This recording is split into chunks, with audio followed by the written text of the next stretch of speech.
Good morning friends, welcome back to my channel. আর দেখো সকাল সকাল চলে এসেছি রান্নাঘরে, কারণ এখন পুচকিদেরকে স্কুলে নিয়ে যাবো। বড় পুচকিকে, ছোটো পুচকিকে টিফিন খাওয়াবো। আর এখানটা দেখো আমার একটুখানি আগের দিনের দুধ ছিল, তো সেটা অর্ধেকটা করেছি আর অর্ধেকটা মানে কফি গুলেছি, অর্ধেকটা হয়েছে, অর্ধেকটা দেবো। তো চলো আজকের ব্লগটা তোমরা দেখতে থাকো, সঙ্গে থাকো। পুচকি ঘুমোচ্ছে এখনো। আর এই যে বইপত্র স্কুলে যাবে বলে পড়াচ্ছিলাম। আর এরপর আমি বসে পড়েছি সেই কফি নিয়ে, কারণ কফি না খেলে না এখন একটু এনার্জি পাই না। মানে শীতকালে একটু কফিটা খেলে তবে একটু মানে ব্রেনটা ঠিক থাকে আর কাজেও মন বসে, সেজন্য আমি এখন একটু কফি খেয়ে নিচ্ছি। প্রত্যেক দিনই কফি খাই, তবে মাঝে মাঝে একটু মিস যায়। আর মাঝে মাঝে তো রাত্রেও খাবার ইচ্ছা হয়ে যায়, জানো না, ঠান্ডার মধ্যে। তা কি আর করা যাবে, এটা বলতে গেলে একটা মনে হচ্ছে নেশা লেগে গেছে। যাই হোক, আমার চলো দেখতে থাকো। আর দেখো এই যে আমি তো রেডি হয়ে গেছি, পুচকিও এখানটায় রেডি হয়ে গেছে। আর এই যে এখন খাবার নিয়ে বসেছি। দেখো একদিকে একজনের ভাত আর একজনের দুধ বিস্কুট, আর এই যে আর একজনকে দেখো ঘুরে বেড়াচ্ছে। গুড মর্নিং বলেছ? হ্যাঁ বলো। হ্যাঁ গুড মর্নিং। তো চলো এদেরকে তাড়াতাড়ি খাইয়ে দিয়ে তারপরে আবার তোমাদের সাথে কথা হচ্ছে। এখন পুচকিকে আমি স্কুলে নিয়ে যাবো না, কারণ আমার ওকে নিয়ে গেলে দেরি হয়ে যায় আর খুব কষ্ট হয়। ওকে এখন রেখে দেবো পাশের বাড়ি আমাদের পুচকি দিদি ডাকে, আর ওই দাদার মেয়ে বলতে পারো। আর আমি এখানটায় 12 বছর আছি বিয়ের পর থেকে, না মানে পাশাপাশি পুরো একদম নিজের হয়ে গেছে, মানে আত্মীয়র থেকেও বেশি বলতে পারো। তো আমাদের বিপদে আপদে পুচকিদের সবসময় পাশে থাকে ওরা। তো যাই হোক, পুচকিকে এখন ওদের কাছেই রেখে দেবো। আসবে না, যা ক্যান্ডির কাছে যাচ্ছি। তো আজকে অনেক দেরি হয়ে গেছে, 9টা 17 বাজে। চলো গিয়ে রাস্তায় গিয়ে দেখাচ্ছি, তাড়াহুড়ো করে যেতে হবে। 17 উল্টো কন্ডিক দিয়ে সোজা।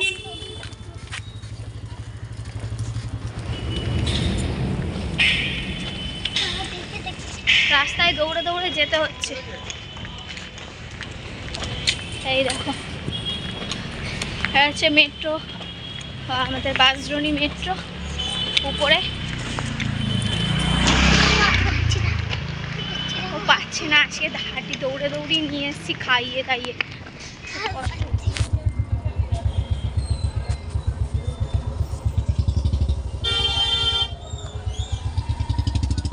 অটো থেকে নেমে গেছি স্কুলে। আর স্কুলের এত ভিড় এই টাইমটা থাকে, এত জ্যাম থাকে কি বলবো। তো চলো পুচকিকে নিয়ে আমি স্কুলের দিকে এগোচ্ছি।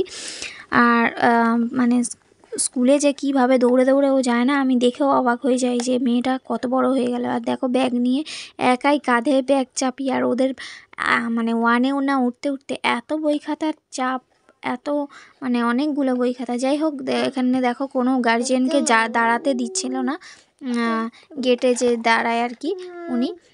তো এখন পুচকি চলে গেল আর আমি এখন বাড়ির দিকে রওনা হব।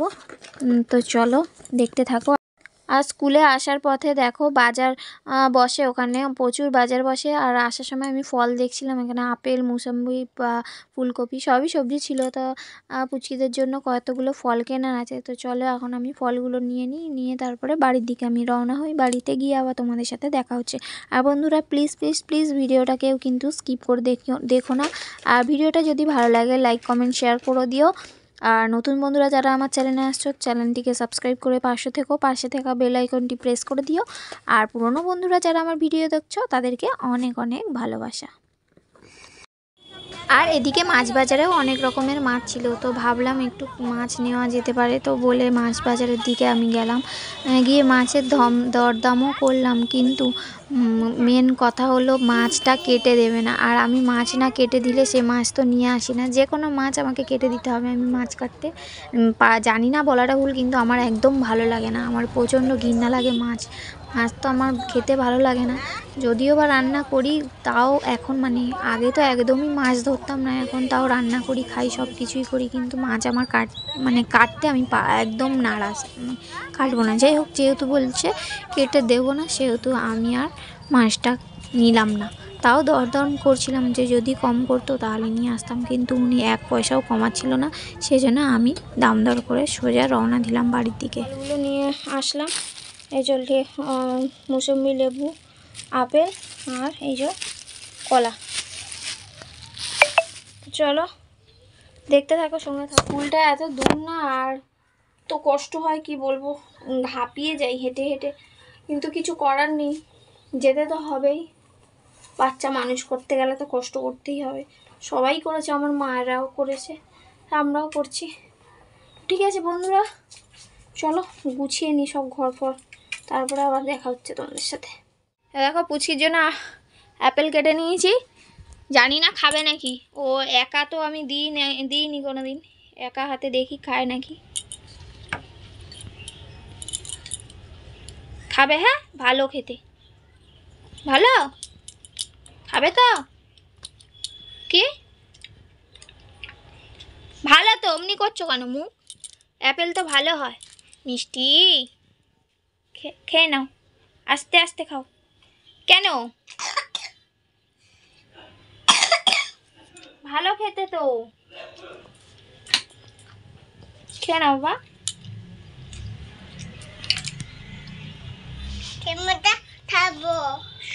সুমিতার কাছে যাবে? হ্যাঁ, সুমিতা দিদির কাছে গিয়ে খাবে, ঠিক আছে। আর দেখো বন্ধুরা, আমার একটা পার্সেল চলে এসেছে মিশো থেকে, তো যেটা তোমাদের সাথে শেয়ার করবো এখনই। চলো দেখে নাও কি এসেছে মিশো থেকে। আর আমাদের বড় পুচকির জন্যই এটা এসেছে। অনেক দিন ধরেই ও বায়না করছিল, আর সামনেই সরস্বতী পুজো, তো ওর জন্য আমি একটা ড্রেস অর্ডার করেছিলাম। তো ড্রেসটা কেমন হয়েছে তোমাদেরকে আমি খুলে শেয়ার করছি। তা দেখো বন্ধুরা, এটা একটা লেহেঙ্গা অর্ডার করেছিলাম, আর পুরো রেডিমেডই ছিল। আর এখানটা না, এর সাথে একটা, এই মিশো থেকে তো আমি অনেকবারই শপিং করি, শুধু যে এবার না, প্রায়ই অনেকগুলোই আমি অর্ডার করেছিলাম। আর দেখো একটা কার্ড দিয়েছে, যেই কার্ডটার সাথে আমি মানে কি বলেছে রেটিং দিতে হয় আর কি, ক্যাশব্যাক এরকম দেবে, সেটাই আমি পরছিলাম। আর দেখো লেহেঙ্গার ব্লাউজটা কি সুন্দর দিয়েছে না, আমার তো ভীষণ পছন্দ হয়েছে। আর তোমাদের কীরকম লেগেছে অবশ্যই কিন্তু তোমরা কমেন্টে জানিও বন্ধুরা। আর লেহেঙ্গার ওড়নাটাও কিন্তু দারুণ, কি সুন্দর কাজ করা, এটা পুরোটাই নেটের, কিন্তু কাজটা কিন্তু আমার দুর্দান্ত লেগেছে, ভালোই লেগেছে। মানে দাম অনুযায়ী জিনিসটা রেডিমেড, যে আমাদের বাড়িতে বানাতে গেলে তো ওরকমই প্রচুর দাম মানে পড়েই যায়, কিন্তু এটা রেডিমেডের ক্ষেত্রে কিন্তু ভালো হয়েছে। কিন্তু একটা বিষয় আমি খুলে দেখলাম, কিন্তু ওর পুরো ট্রাইটাই হবে, একটু বড় হবে না, মানে আরেকটু, মানে ও তো প্রচণ্ড লম্বা হচ্ছে না, সেহেতু আর কি অসুবিধা হচ্ছে। আর দেখো লেহেঙ্গাটা কি সুন্দর, তোমাদের কেমন লেগেছে অবশ্যই কিন্তু তোমরা জানিও কমেন্টে। আমার তো ভীষণ পছন্দ হয়েছে, আর কালারটা সরস্বতী পুজোর জন্য নিয়েছি ইয়েলো কালার। তো চলো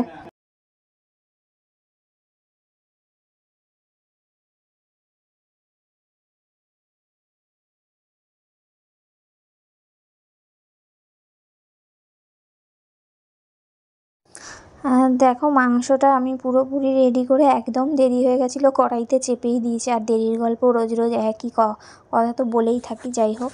আর মাংসটা এখন আমি কষাচ্ছি, কষিয়ে ওদিকে আমি আবার মানে কাপড় জামা ভিজিয়েছিলাম, তো সেগুলো আমি এখন কেচে নিয়েছি। আর সেই দেখো বালতির মধ্যে নিয়ে নিয়েছি জামা কাপড়, এখন যাচ্ছি আমি মেলতে কলপারে। এটা ভালো হয়েছে, পেছনেরটা মনে হয় দেয়নি, এটা 280 টাকা, কিন্তু তুমি কাকা বাইরে বসেছে, কিন্তু স্কার্টটা খুলে দেখো। হ্যালো বন্ধুরা, হ্যালো বন্ধুরা, এই যে বাচ্চা জামাগুলো দেখছেন, ভালো করে দেখুন। আমরা একটু দেখে এই স্বাদ মেটাই, ছোটবেলা তো এগুলো পাইনি, ছেঁড়া শাড়িও পাই। হ্যাঁ, তখন না সরস্বতী পুজো বলে কিসে তাও জানতাম না যে শাড়ি পরে যেতে হবে। তখন যদি বলতাম মাদেরকে শাড়ি পরার জন্য, সেই মাদের একটা আদিকালে সেই ঘরে পরে একটা শাড়ি দিত, ওই তাই কোমরে জড়িয়ে তাই যেতাম, বোতলা করে থাকতাম, ছায়াও দিত না। এখন দেখেছেন কি সুন্দর সুন্দর, এখন খুব ইচ্ছা করে এগুলো পড়তে, কিন্তু কি করবো, ছোট আমরা তো এখন এই চেহারা পড়তে পারবো না, কিন্তু খুব ভালো লাগে যে ওরা পড়ছে, এটাই শান্তি। যুগ পাল্টেছে, সব পাল্টে গেছে, মাঝে মাঝে একটু হিংসাও হয়, কিছু করার নেই।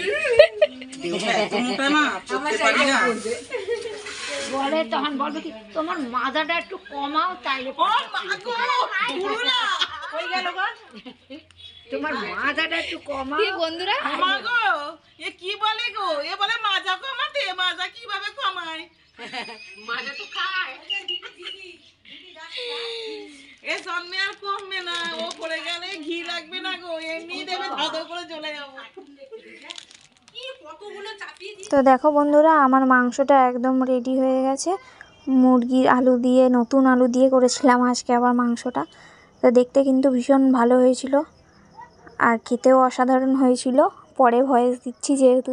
যাই হোক, আজকের আমার ব্লগটা এই পর্যন্তই থাকলো। সবাই ভালো থেকো, সুস্থ থেকো। দেখা হচ্ছে নেক্সট আরেকটি নতুন ব্লগের সাথে।